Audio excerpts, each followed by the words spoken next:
Ай түнгі аспандағы ең жарық нысан. Бірақ оны ұзақ уақыт бақыласаңдар, айдың ешқашан алдыңғы түндегімен бірдей болмайтынын байқайсыңдар. Айдың фаза деп аталатын нәрсесі бар. Бұл оның пішінінің әр түн сайын сәл өзгеретінін білдіреді. Мұны түсіну үшін жер мен айдың ғарыштағы бірлескен қозғалысын талқылау қажет. Жердің күнді айналғаны сияқты, айда жерді айналады.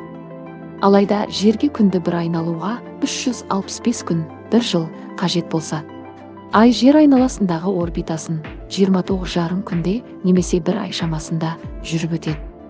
Міне, сондықтан да айға жерді бір айналып шығуға қажет уақыт ай деп аталады.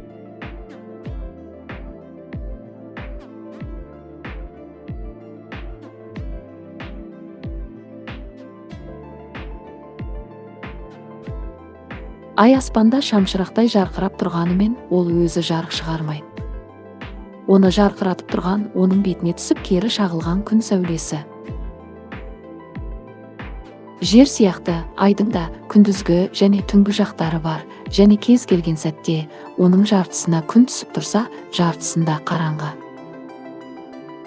Ай өз орбитасымен қозғалғанда, оның қараңғы және жарық бөліктерін бөлетін терминатор атты сызық жерден әр түрлі бұрышпен көрініп, әр күні айдың әр түрлі мөлшері жарық болып тұратындай әсер қалдырады.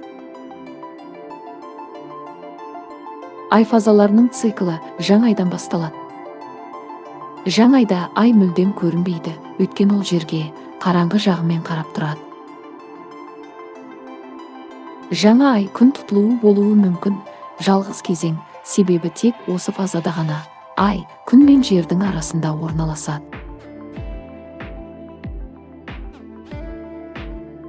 Бірнеше күннен соң ай өз орбитасымен жылжиды да, оның жарық жағының бір бөлігі жерден көріне бастайды. Біздің көретініміз орақ сияқты жіңішке жарық жолағы ғана. Бұл фаза жас ай деп аталады.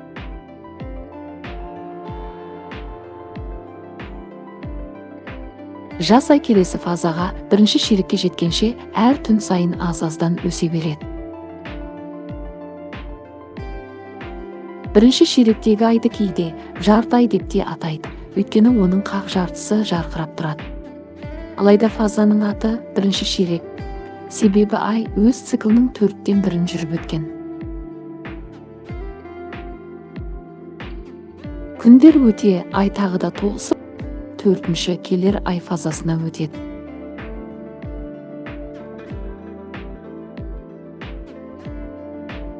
Толысқан дөңес ай одан әрі өсе береді.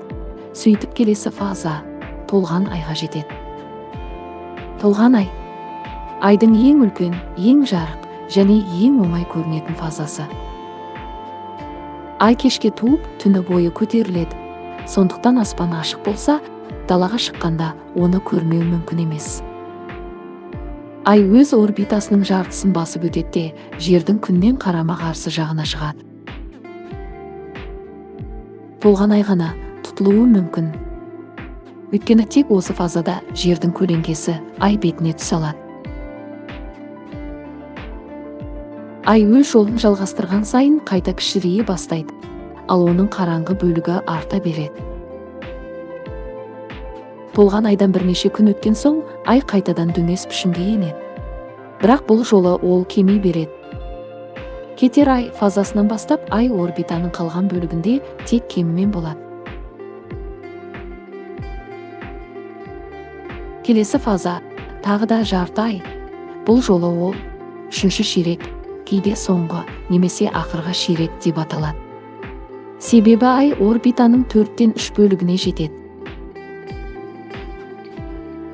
Көп ұзамай жарты ай ескі айға дейін кемеді. Ескі ай одан әрі кеми беріп келесі жаңа айға қарай мүлдем жоғалып кетеді. Үлкен әрі жарық және сондай әдемі. Әр түні әр түрлі. Бірақ бір циклді үнемі қайталап отыратын ай аспандағы бақылауға ең жақсы нысанның бірі. Келесі жол аспаннан айды көргенде, оның қай фазада екенін анықтауға тырыс, сосын оның пішіні қалай өзгеретінін болжап көр.